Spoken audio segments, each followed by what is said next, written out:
This last little piece is about practice. Of course, being married to a musician, as well as a pastor, I learned very early on, he said, practice doesn't make perfect. Practice makes permanent. And we're learning more and more about this from neuroscience, that the neurons that fire together wire together, which is why our patterns and habituated ways of being in relationship and doing things can get us into such trouble because they're just practiced way too much. But it's difficult to create new practices and stick with them and cultivate them. So I tried to think about some very specific ones that we could look at. The first one is to cultivate beginner's mind, because this, of course, has thrown us off the deep end of having to learn new technology, figure out all this Zoom stuff and Facebook and stuff I didn't know my phone was supposed to be able to do, and how to do homeschooling with online school, how to do food delivery. Just, it's endless, right? How we figure out getting to our doctors if we need that, or the dentist, or just the list is on, you know, we went off the deep end. So this idea of cultivating beginner's mind. So I'm encouraging some of my clients to actually keep some little slips of paper around and have some jars to write some things, or, you know, containers they can put little strips of paper in. And the first one is about what it is we're learning. What have I learned during this time of quarantine? And some of my clients have been quite surprised at how full this jar is getting. And I mean, some of them are doing stuff like learning new languages, and some of them are learning gardening. Some of them are learning to have an entirely new relationship with family members. So this thing of staying open, I can learn something new. We've heard about the plasticity of the brain, that we can learn new things, we can keep growing, and we can be transformed in this crucible of experience. I imagine there's a few things on your list, Morgan, already. Oh, for sure, for sure. As well as just, I mean, we have a 5-month-old. On Monday, he'll be 5 months. And so between that and working from home and doing digital pastoring, nothing is familiar. Like, there's not an anchor of familiarity. And while part of that for us is having a 5-month-old, everybody, I think, feels that in their own context. And so being able to really have to recheck in. I was thinking to one of your pieces earlier, Rita, where expressing your needs. Well, as a new mom with a wonderful partner, I was like, okay, this is what I need from you. And then the next week I'd be like, that's not working anymore because he's changed, our kid's changed, right? Like, developmentally, he's already at a different place. And so what it's taught us is that we have to check in, not just weekly, but sometimes daily. Like, hey, is this plan still good for today? If not, do we need to adjust?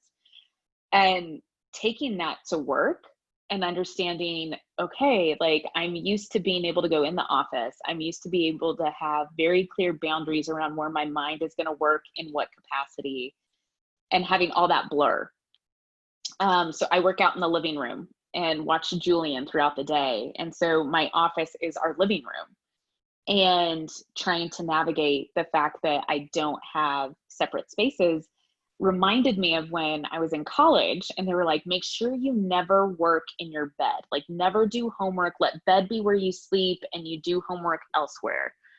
And I was just thinking, as schools are potentially being delayed, or some families are choosing to do the hybrid where they're at home and on site, and some just going straight to online learning, or maybe homeschooling for the first time, figuring out how to even make your space new and adjusting is also really significant, because, again, boundaries look so different if we're all now home working and educating. And how do we create space of decompression And so it may not just be the technology we're learning, it's the space that once gave us great joy now needs to constantly be shifting.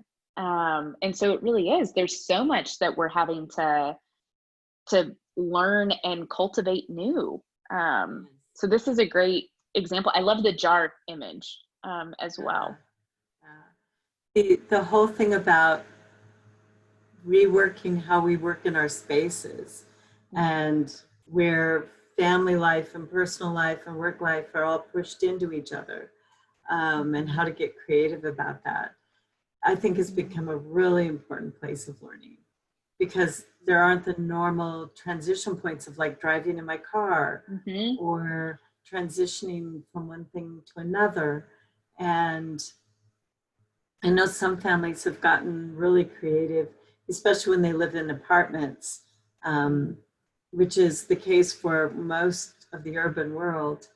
You know, how do they make the most of finding privacy, or doing work, or, and I know there's some fun flexibility. I think people have become less rigid about, oh no, there's a child showing up in my Zoom call, and, or the cat or the dog, or, you know, something else suddenly needs my attention. And I think there's some beautiful grace in all of that, you know, that people have been giving each other as we've tried to navigate an entirely new sea of stuff coming at us. And we've built more forts in the last 5 months to create space. I'm in my fort, you can't come in. There are a few times I've thrown blankets over things because I'm not going to do that now. That's not, I'm not going to notice the work that's unfinished. You know, just all of those things. And I think it's been brilliant how families are finding ways to give each other grace and experiment to find what's going to work for our family, what's going to work for our kids, what's going to work if I live alone and I'm navigating this. So yeah, it's so this whole, like, I need a beginner's mind. I try to tell myself that every morning.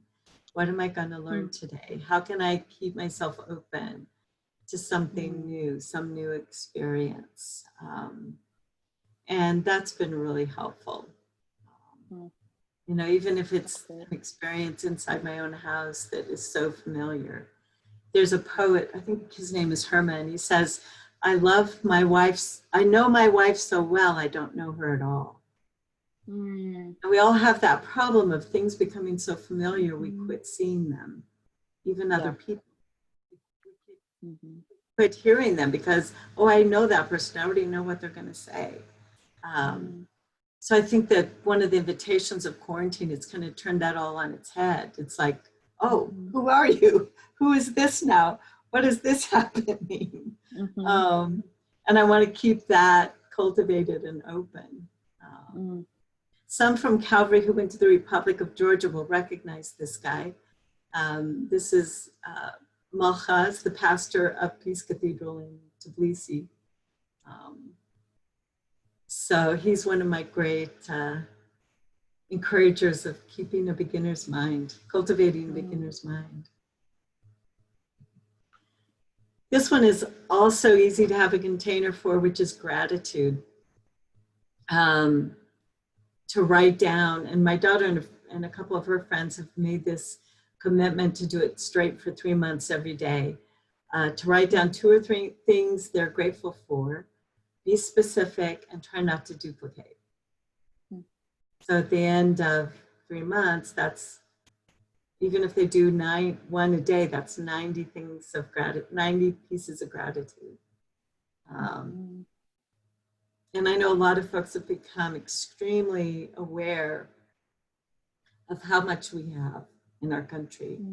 And that even if I'm alone, I have ways of getting food. I have ways of, you know, being connected through phone and computer and television.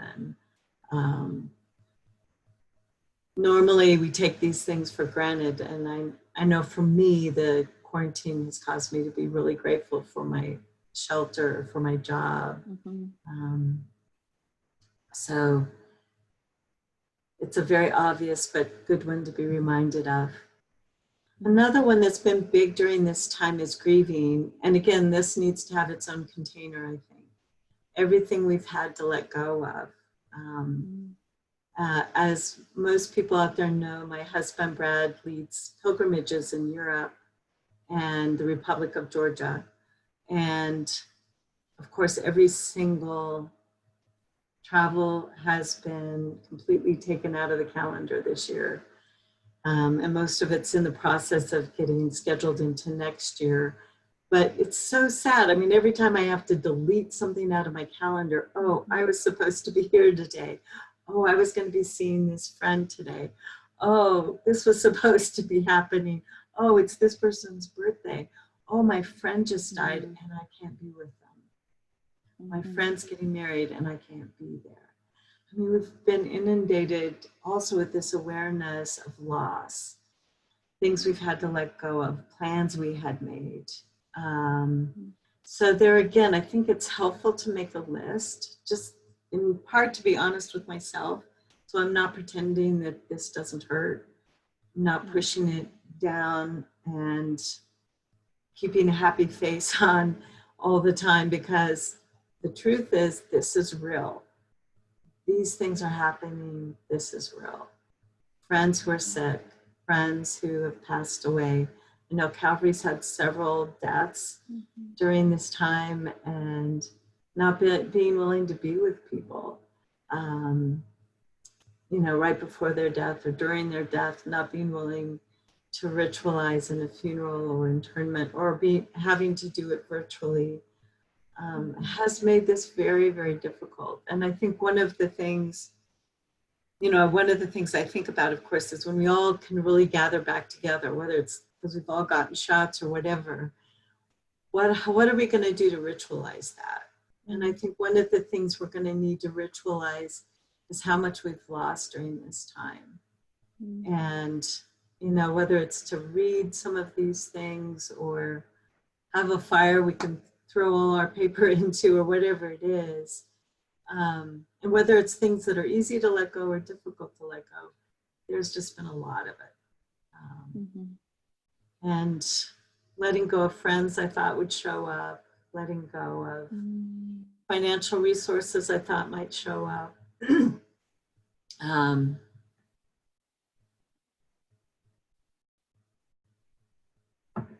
I'm sure you've been a part of some really deep water around this, Morgan.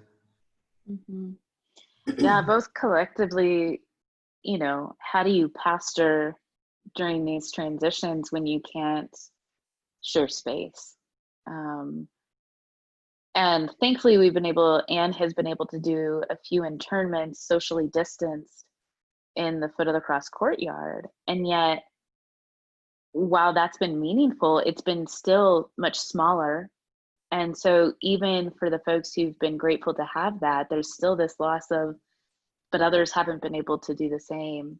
My uncle who died back in April, we still haven't had a service for him. And yet there's also the reality, like I looked at Ian the other day and I said, our kids' first holidays are gonna just be us, isn't it? And so I think as well as the known experiences, there's also the fact that we don't know, like you said, when this will end and when we will be able to gather together. And so there's this moment of almost trying to not prepare, because you can't really prepare, but bring it into potential reality of saying, man, we may miss this as well. Like our kids' first Thanksgiving or Christmas, which are big family gatherings for us, may look like the three of us. And that's okay, because we're being safe and we're doing what we need to do. And yet it's definitely, talking about expectation and reality, it is not at all how we expected his first year of life to be. And there's so many different caveats to that, right? We had friends get married and their siblings watch their first dance on Zoom. And it's just not what you thought. My best friend from high school got married and we weren't there. And that's just not what we thought. And so being able to name it doesn't mean that we're any less grateful for the ways we are able to engage or connect. And yet, you know, how do we acknowledge saying goodbye? I think is a really meaningful piece, because sometimes we just say, oh, this is really hard, and we acknowledge that we're grieving, but then we don't have something to have a touch point to remember that, oh right, remember setting the fire, or maybe gathering together, or whatever it might be, that we can do ritual now, maybe on our own, and then circle back and do ritual together. Both of which are really meaningful. So I appreciate the acknowledgement of needing ritual around this. Yeah. One of my clients has filled her jar with a lot of goodbye letters. Things she couldn't say goodbye in person. She put it in the form of a letter. And that's helpful, I know, for some people. But again, I think we won't have complete closure until we are fully back together. And I want to be able to show up with all of this and not just the good stuff. And it is interesting to think about this time as something we might look back on with nostalgia. It's like the good old days, right? Remember the good old days of quarantine when we ate every meal every evening together, and you know, when we played this game, or when we got to know this about each other, or when we cleaned out all the closets and overwhelmed the garbage man, you know, whatever it is, you know, I think that's going to be lovely as well. And how do we hold both? You know, both the hell of some of the things we've been through, and the heaven of many things we've been through and are going to continue to go through. There's an old Buddhist saying that when you hold hell in one hand and heaven in the other, then you can make a proper pot of tea. I like that. Holding both. And I think it's what stretches our souls. It's what makes us big soul people. I thought it might be helpful because there's a lot of anxiety and depression around this time to just take a few moments and do something mindful. This is a practice I do with many of my clients. Of course, we've come to really appreciate how much our breath and the way we breathe impacts our internal experience of ourselves. And of course, it has great impact on our sense of either being safe and relaxed, or unsafe and aroused towards fight, flee, and freeze. And our body is the oldest part of our intelligence. We have brain cells throughout our body. So when I change how I breathe, I'm giving my body information about being in a safe place. So if I intentionally breathe in certain ways, I can calm my entire nervous system.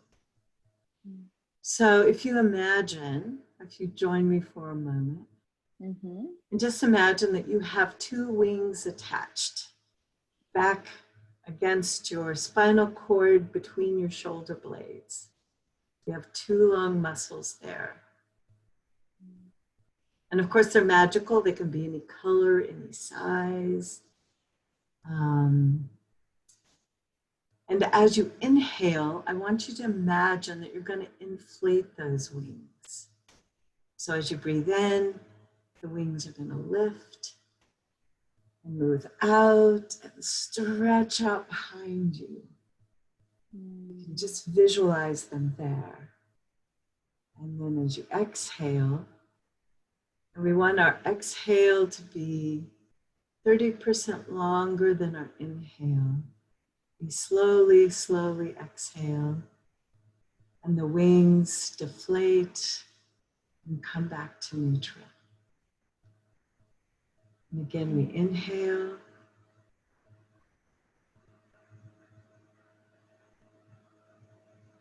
And then slowly, slowly, for a longer period of time, we exhale as the wings relax. Maybe shake out a bit. Inhale, filling the belly and the back. And then slowly exhale.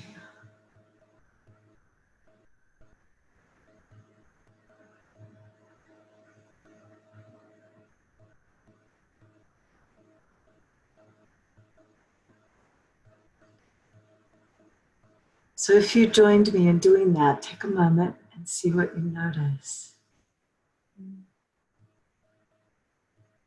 What did you notice, Morgan? As I imagined the two long muscles, it was interesting. My back straightened, which is just a natural opening of self. But then also for me, I am not great at meditation if I don't have something to visualize.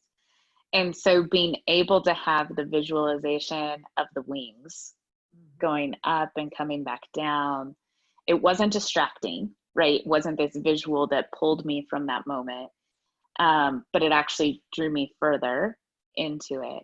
And it allowed for just a different level of presence as my breath started to calm my body down. And it's one of my just favorite. Yeah. Keep going. Yeah. Oh, I was just going to say, it just allowed for that final breath to be one of gratitude. Yeah. It's one of my favorite exercises. It was taught to me by one of my Gestalt teachers, and I've used it in all kinds of situations and have taught it, of course, now to hundreds of other people. Because sometimes our body thinks we're in an unsafe situation, even when I might be safe. So it might lift my anxiety, it might raise my heart rate, it might cause me to tense up in a way that gets in the way of my being present. So if I can remind myself I'm in a safe place, I'm wearing my mask, there isn't anyone too close to me, I can take a deep breath, I am safe. And because we can, I mean, there's so much fear in the media right now. So I think this is really a great practice to sort of notice, okay, for whatever reason, I'm not feeling very safe. My body's kind of tensing up. What can I do to help myself relax? How can I slow down my heart rate and come back into better contact with myself and with others? So this has been one of my favorite tools. There are others, but I think because of the visualization of the wings, it has a particular sweetness to it.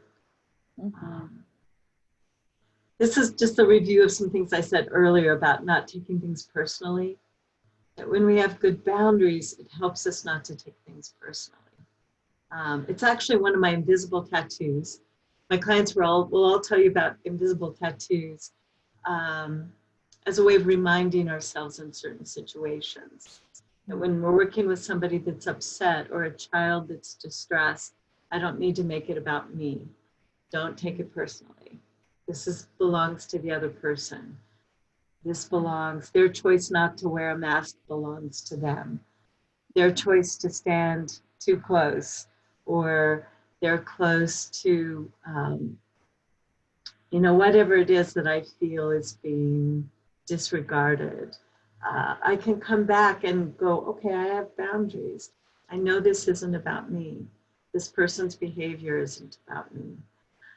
I can take a deep breath and ground myself in my own safety, knowing I'm doing what I believe is going to keep me safe. I'm doing what I think is going to keep you safe. And I respect that. So I think that's a good thing to practice, particularly as things open up or close up, whichever direction we seem to be going.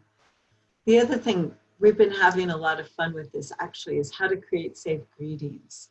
It's almost become like the secret handshake in thousand variations.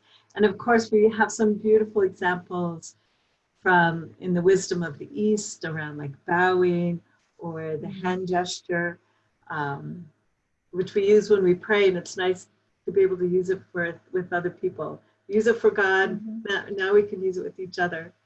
Hand signals, hand gestures, and also what we communicate about being safe when we do wear a mask or a face shield, that I care about you and I don't want you to be sick.